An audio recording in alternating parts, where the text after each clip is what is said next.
प्रवर्तन्ति न मे कर्मफले स्पृहा इति मां योऽभिजानाति कर्मभिर्न स बध्यते। क्योंकि कर्मों के फल में मेरी स्पृहा नहीं है। कर्मों का फल क्या है? श्री कृष्ण ने पीछे बताया था कि यज्ञ जिससे पूरा होता है उस क्रिया का नाम कर्म है, और पूर्ति काल में यज्ञ जिसकी रचना करता है उस ज्ञानामृत को पान करने वाला शाश्वत सनातन ब्रह्म में प्रवेश पा लेता है। कर्म का परिणाम है परमात्मा। उस परमात्मा की चाह भी अब मुझे नहीं है, क्योंकि वो मुझसे भिन्न नहीं है। मैं अव्यक्त स्वरूप हूँ, उसी की स्थिति वाला हूँ। अब आगे कोई सत्ता नहीं जिसके लिए इस कार्य पर स्नेह रखूं। इसलिए कर्म मुझे लिपायमान नहीं करते, और इसी स्तर से जो भी मुझे जानता है, अर्थात जो कर्मों के परिणाम परमात्मा को प्राप्त कर लेता है, उसे भी कर्म नहीं बांधते। जैसे श्री कृष्ण, वैसे उस स्तर से जानने वाला महापुरुष।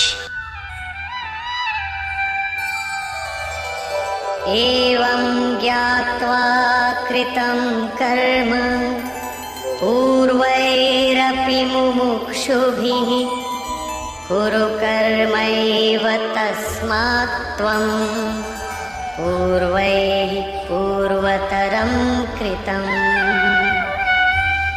अर्जुन, पहले होने वाले मोक्ष की इच्छा वाले पुरुषों द्वारा भी यही जानकर कर्म किया गया। क्या जानकर?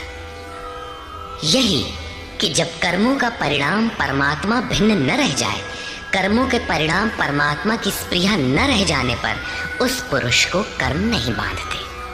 श्री कृष्ण इसी स्थिति वाले हैं, इसलिए वे कर्म से लिपायमान नहीं होते, और उसी स्तर से हम जान लेंगे तो हमें भी कर्म नहीं बांधेगा। जैसा श्री कृष्ण, ठीक उसी स्तर से जो भी जान लेगा, वैसा ही वो पुरुष भी कर्म बंधन से मुक्त हो जाएगा। अब श्री कृष्ण भगवान, महात्मा, अव्यक्त, योगेश्वर या महायोगेश्वर जो भी रहे हो, वो स्वरूप सबके लिए है। यही समझकर पहले के मुमुक्षु पुरुषों ने, मोक्ष की इच्छा वाले पुरुषों ने कर्म पर कदम रखा। इसलिए अर्जुन, तू भी पूर्वजों द्वारा सदा से किए हुए इसी कर्म को कर। यही कल्याण का एकमात्र मार्ग है। अभी तक योगेश्वर श्री कृष्ण ने कर्म करने पर बल दिया, किंतु ये स्पष्ट नहीं किया कि कर्म क्या है। अध्याय 2 में उन्होंने कर्म का नाम मात्र लिया कि अब इसी को तो निष्काम कर्म के विषय में सुन। उसकी विशेषताओं का वर्णन किया कि ये जन्म मरण के महान भय से रक्षा करता है। कर्म करते समय सावधानी का वर्णन किया, लेकिन ये नहीं बताया कि कर्म क्या है। अध्याय 3 में उन्होंने कहा कि ज्ञान मार्ग अच्छा लगे या निष्काम कर्म योग, कर्म तो करना ही पड़ेगा। न कर्मों को त्यागने से कोई ज्ञानी होता है, और न कर्म को न आरंभ करने से कोई निष्कर्मी। हठवश जो नहीं करते वे दंभी हैं। इसलिए मन से इंद्रियों को वश में करके कर्म कर। कौन सा कर्म करे? तो बताया, नियत कर्म कर। अब ये निर्धारित कर्म है कौन? तो बोले, यज्ञ की प्रक्रिया ही नियत कर्म है। एक नवीन प्रश्न दिया कि यज्ञ क्या है जिसे करें तो कर्म हो जाए। वहां भी यज्ञ की उत्पत्ति बताई, उसकी विशेषताओं का वर्णन किया, किंतु यज्ञ नहीं बताया जिससे कर्म को समझा जा सके। अभी तक ये स्पष्ट नहीं हुआ कि कर्म क्या है। अब कहते हैं कि अर्जुन, कर्म क्या है, अकर्म क्या है, इस विषय में बड़े बड़े विद्वान भी मोहित हैं। उसे भली प्रकार समझ लेना चाहिए। किं कर्म किम कर्मेति कवयोऽप्यत्र मोहिताः तत्ते कर्म प्रवक्ष्यामि यज्ञात्वा मोक्ष्यसे शुभाम्। कर्म क्या है और अकर्म क्या है, इस विषय में बुद्धिमान पुरुष भी मोहित है। इसलिए मैं वो कर्म तेरे लिए अच्छी तरह से कहूंगा जिसे जानकर तू अशुभात मोक्ष से, अशुभ अर्थात संसार बंधन से भली प्रकार छूट जाएगा। कर्म कोई ऐसी वस्तु है जो संसार बंधन से मुक्ति दिलाती है। इसी कर्म को जानने के लिए श्री कृष्ण पुनः बल देते हैं। कर्मणो ह्यपि बोद्धव्यं, बोद्धव्यं च विकर्मणः, अकर्मणश्च बोद्धव्यं, गहना कर्मणो गतिः।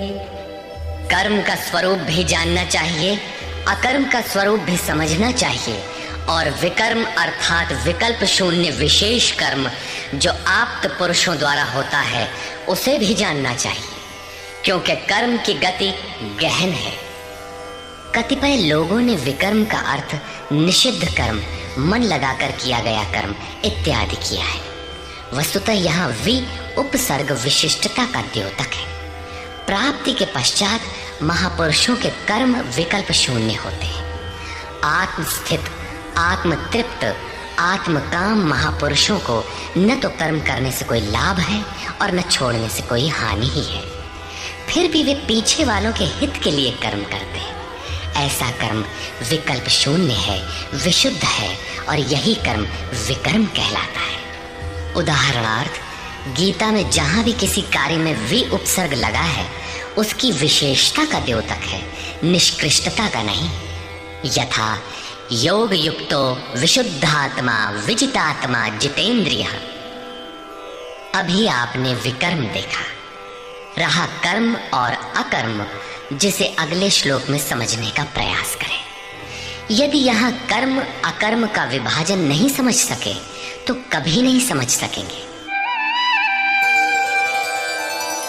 कर्मण्यकर्म यः पश्येत्, अकर्मणि च कर्म यः, स बुद्धिमान् मनुष्येषु, स युक्तः कृत्स्न कर्म कृत्। जो पुरुष कर्म में अकर्म देखे, कर्म माने आराधना अर्थात आराधना करे और ये भी समझे कि करने वाला मैं नहीं हूँ, बल्कि गुणों की अवस्था ही चिंतन में हमें नियुक्त करता है, मैं इष्ट द्वारा संचालित हूँ, ऐसा देखे और जब इस प्रकार अकर्म देखने की क्षमता आ जाए और धारावाहिक रूप से कर्म होता रहे, तभी समझना चाहिए कि कर्म सही दिशा में हो रहा है।